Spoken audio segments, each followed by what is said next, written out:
this slide, we are going to see about total quality management. Myself, J.Manju from Tech Multi-Tech Doctor of Arts at the Central Engineering College. I'm an assistant professor there. So in this specific video, we are going to see about PDCA as well as 5S topic in total quality management. So PDCA cycle comes under continuous process improvement technique. So in continuous process improvement technique, what we are going to do is we are going to do the process again and again to achieve better and effective quality. So this PDA cycle first developed by Sheward and then it was modified by Deming. Both are the gurus of TQMs. So first, what is that? P stands for plan, and then D for do, and C for check or study, and then A, last to A stands for act. So first P, plan. What is that? In that phase, what we are going to do is we are going to specifically plan what we are supposed to do in the process. Then do, we are going to implement the process according to our plan. And next is check or study. In this phase, we are going to study the result and observe what exactly the results were obtained is actually compared to our expected output. And then is act. According from the results, we are going to act. Next, plan. In plan phase, we are going to identify the opportunity or the current situation, and we're going to analyze the process to develop the optimal solution for a specific problems. The next phase is do. Do means what we are going to do here means we are going to implement the process according to our plans, and we are going to generate a possible solutions.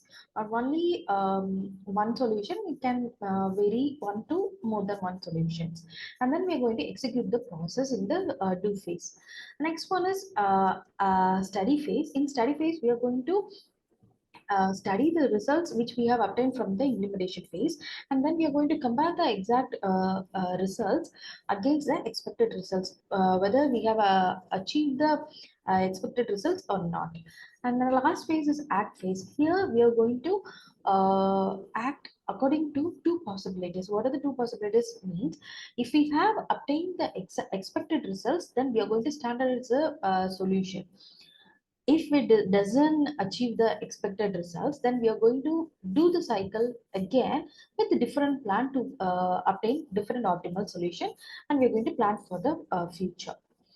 So this diagram implements in phase one. I mean, that is for plan, do, study, and act. We have different phases here. In plan phase, what we are going to do is identify the opportunity, and we are going to plan for the future. And then we are going to analyze the process, and by analyzing the process, we are going to develop an optimal solution. Again, I have already told you we can develop more than one optimal solution. Then we are going for do phase here. In do phase, we are going to implement the process. Then next phase is study phase. In study phase, what we are going to do means we are going to study the exact results which have been produced from the implementation phase. And then in act phase, what we are going to do here means we are going to standardize the solution. If the results is successful, that is, if the results obtained is compared to our is same as our expected results, then we are going to standardize this particular solution. If the obtained result is not up to our standard, then we are going to plan for the future. Then again, this cycle repeated again and again. That's the same diagram we are seeing here. It is a continuous process improvement.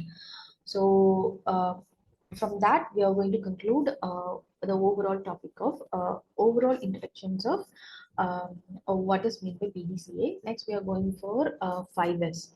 So 5S is actually invented in Japanese by the founder of Toyota. He's also known as the father of Japanese Industrial Revolution. Toyota and his son Kichiro, along with Toyota engineers, spent the decades to improve their profits, to improve their manufacturing process. They comes with the term 5S. So 5S, we have 5 pillars here. First one is sort, and second one is set in order. Third one is shine, fourth one is standardize, and the last one is sustain. These are the Japanese term for each and every terms. The first one we are going to see about tidy, that is sort. We are going to sort the unneeded items. That means we are going to get rid of all the waste items or the unnecessary items that aren't regularly used. We are going to remove all those sort of things, and we are going to keep only the essential items which we need, and we are going to keep it in our reach for easily accessible. So this theory is known as visual control, which is essentially states the systems are more efficient if the elements are easily accessible for us. And so this is an diagram for it. For see the before scenario, the particular kitchen is not in order, so it won't be easier for us to access things. After that, it is in a it is in a order so that we can easily access it through visually.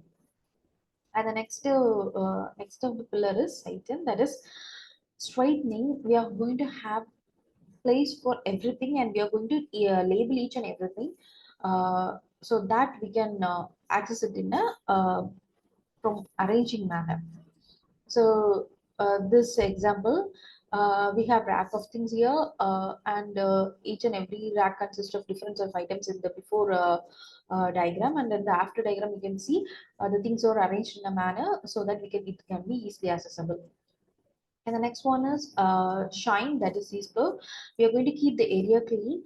The cleanliness should be a part of a daily work, not an occasional work. So that it can be a routine work for the employees to keep their places clean.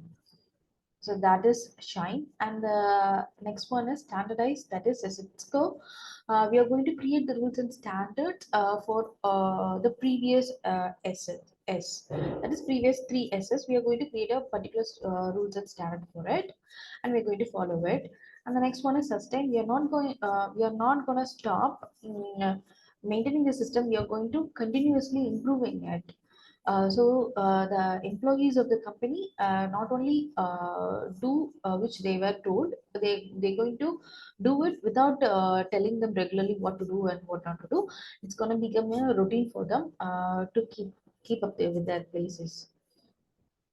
So the benefits of 5S is it's going to improve your organizational efficiency.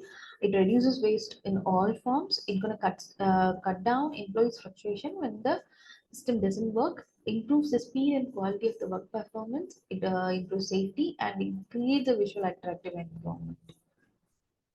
So this is an end of our video. Thank you for listening to me.